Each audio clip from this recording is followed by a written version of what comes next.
As you've probably figured out by now, we're interested in how lesbians are portrayed in the public sphere. Rosa Bonheur is a textbook case of the challenges involved in bringing queer history to light. Curious to see how the esteemed Musée d'Orsay handles this, we went to check out their highly successful exhibit on Rosa Bonheur at the end of 2022. How did they tackle the thorny issue of her private life? Was queer love being acknowledged? Trying to find a lesbian in a museum is a bit like playing Where's Waldo? A timeline with key dates greets visitors at the entrance. Here, the French version mentions Nathalie Micas as Rosa's friend and partner. Check, there's the word partner. But the official translation below renders this in English as a lifelong friend. The introductory text inside cites Rosa as a symbol for lesbian emancipation. Hooray! The Musée d'Orsay has just used the L word. A portrait of Natalie hangs nearby. Here she is described as Rosa's northern star. Poetic and cryptic. On display are more than 200 pieces attributed to Rosa Bonheur, including her flagship paintings, as well as a humble series of cartoons drawn with her friend, Paul Chardin. They tell the story of Rosa and Paul's adventures at the chateau while Natalie and her mother are gone. The second image stops us in our tracks. There's Natalie leaning out of the carriage, kissing Rosa on the mouth so intensely that Rosa is lifted clear off the ground. A lesbian kiss. Our tour is over, and we found one mention of the word partner, mistranslated, one mention of the word lesbian, and a kiss. We asked the head curator, Leila Jarbouet, how she and her team came to make these choices. Pour moi, ça faisait pas doute qu'elle était homosexuelle, Rosa Bonheur, mais c'était pas le sujet de l'expo. Parler d'homosexualité de Rosa Bonheur, c'était plus un sujet dans les années, 90. Mais maintenant, en 2022, on disait il est temps de passer à autre chose et d'analyser les œuvres sous l'angle de l'originalité que Rosa Bonheur apporte dans la représentation animale, ce qui fait que c'est une grande artiste. Il ne faut pas toujours analyser sous l'angle de son rapport à la sexualité, plutôt analyser sous l'angle de son rapport à l'histoire de l'art, de son rapport aux animaux. Et au fur et à mesure qu'on a travaillé, on a vu que c'était vraiment un point de crispation et même un point de déni. On était un peu naïfs, mais on s'est rendu compte que c'était finalement encore un combat. This struggle has many names. Let's call it visibility. For Rosa Bonheur, like for many others, several hurdles stand in the way of celebrating queerness. The first being the claim that it's none of our business. Je pense que la sexualité des gens, c'est de l'ordre de l'intime. Et je pense que ça n'a pas changé. À partir du moment où ce n'est pas une revendication, où on ne le met pas en avant et que son art ne traduit pas ça, je ne vois pas pourquoi on irait utiliser la sexualité de quelqu'un. Catherine Brault, the owner of the Chateau Rosa Bonheur, is far from alone in feeling this way. It's a position long shared by French media and institutions. In her book Le Génie lesbien, journalist Alice Coffin identifies this phenomenon as the French closet. La placardologie, c'est aussi la façon dont on va présenter ça comme une attitude noble et responsable envers les personnalités gays ou lesbiennes. C'est-à-dire qu'il y a tout un système de justification du fait de ne pas le dire. Pour moi, c'est gênant. Non pas que ça me gêne de parler d'homosexualité ou autre, mais ce qui me gêne, c'est qu'on définisse les gens par ça. Par leur sexualité ou par leur orientation sexuelle.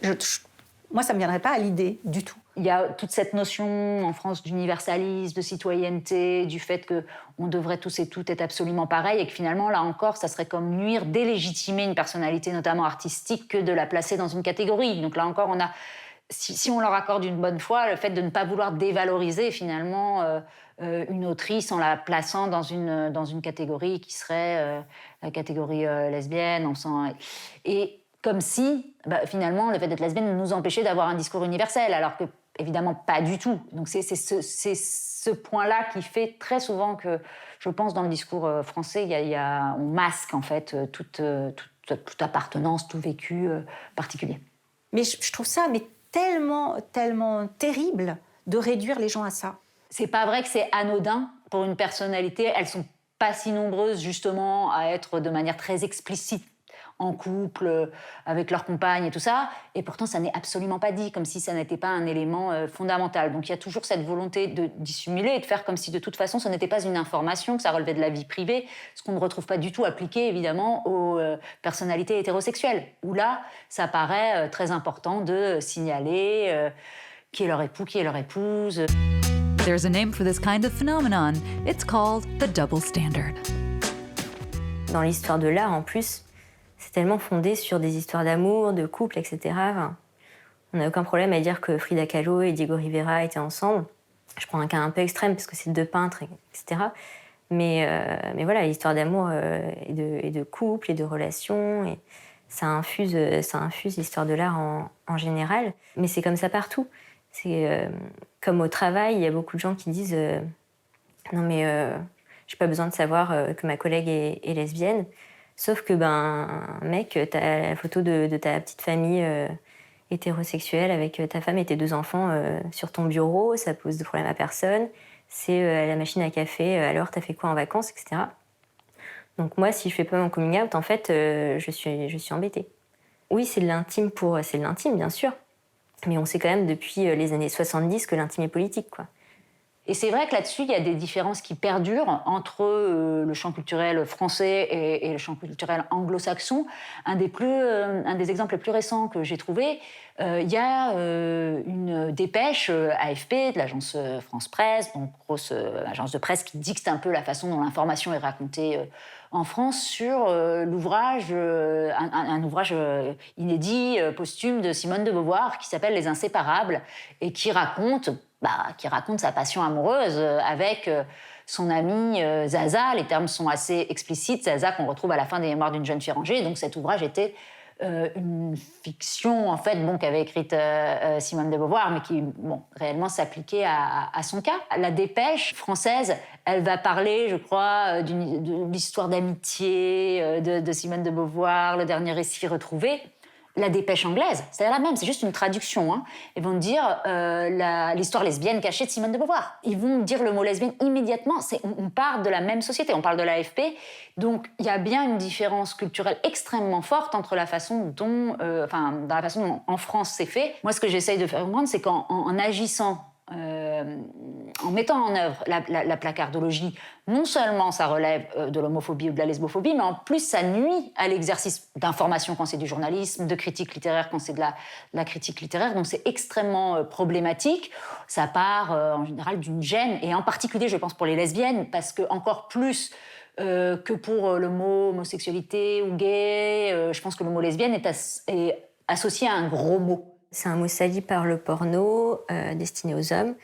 C'est un mot qui est un peu comme une insulte aussi. Déjà, le mot homosexuel, il n'est pas évident dans une société patriarcale. Le mot lesbienne, c'est bien pire, parce qu'il y a d'une part l'imaginaire de la pornographie et d'autre part une dimension politique assumée de revendication, de visibilité dans l'espace public, d'une culture lesbienne qui est plus ou moins connue, qui passe par des films, des lectures, etc. On peut le voir dans les déclarations politiques. Ils ont beaucoup de mal. Je me souviens d'une interview d'Édouard Philippe, alors Premier ministre, sur la PMA. Il ne prononce pas le mot lesbienne, il ne pense qu'à ça, mais il est incapable de le dire. Et il dit « ces femmes qui ont des aventures, qui sont avec d'autres... » Et on ne comprend rien, du coup, comme d'habitude, à ce qu'ils disent. Et il fait tout pour ne pas dire le mot lesbienne et faire des circonvolutions autour du terme. Et ça, c'est très fréquent. C'est extrêmement rare que vous l'entendiez prononcer ce mot-là, lesbienne, dans la bouche des politiques. Très, très rare. C'est un mot imprononçable, en fait, parce qu'il fait trop peur. Alors ça, c'est un des trucs dont je suis le plus contente depuis mon élection au Conseil de Paris. C'est qu'on m'a dit, oh là, on n'avait jamais autant prononcé le mot lesbienne dans cette assemblée, parce que du coup, une fois qu'on l'a dit un peu, je pense que les gens soufflent et ils commencent à l'employer. Mais avant, je crois qu'il n'avait presque jamais été prononcé. C'est-à-dire qu'ils ne le disent pas. Et les politiques ont vraiment l'impression de mettre limite un impair, quoi, s'ils disent ça. Donc il y a tout un travail à faire pour les aider. Donc il y a l'idée, mais ça on l'a déjà dans homosexuel, cette violence quand même d'être définie socialement par une pratique sexuelle, donc par quelque chose qui est normalement plutôt discret, enfin dont on ne parle pas à tout le monde. Ça, déjà, c'est très difficile de l'assumer. Même quand elles sont de bonne foi, en fait, souvent, les critiques littéraires, les institutions médiatiques renaclent à utiliser ce mot-là en pensant qu'elles protègent et qu'elles font même une bonne action. Donc on peut aussi l'expliquer comme ça. Quand on fait de l'histoire, on ne doit absolument pas commettre d'anachronisme, donc on doit faire attention aux mots contemporains qu'on pourrait plaquer sur des réalités du passé qui ressemblent peut-être un peu à ce qu'on trouve aujourd'hui, mais qui en réalité sont différentes. Mais en contrôlant cet anachronisme, on peut quand même faire advenir des réalités qui n'étaient pas nommées dans le passé. Donc, c'est pour cette raison que je suis favorable à ce qu'on emploie le mot lesbienne pour Rosa Bonheur ou pour d'autres, même si on ne sait pas comment elle se serait identifiée. La question n'a pas de sens. Rosa Bonheur n'a pas cherché du tout à le gommer. Simplement, comment dire, à cette époque, elle n'allait pas le clamer dans une biographie officielle. Mais je pense que son travail passe vraiment par... C'est subtil, en fait, ces images. Ça parle. Je ne sais pas si on embrasse sur la bouche toutes ses amies ou ses sœurs. Bon.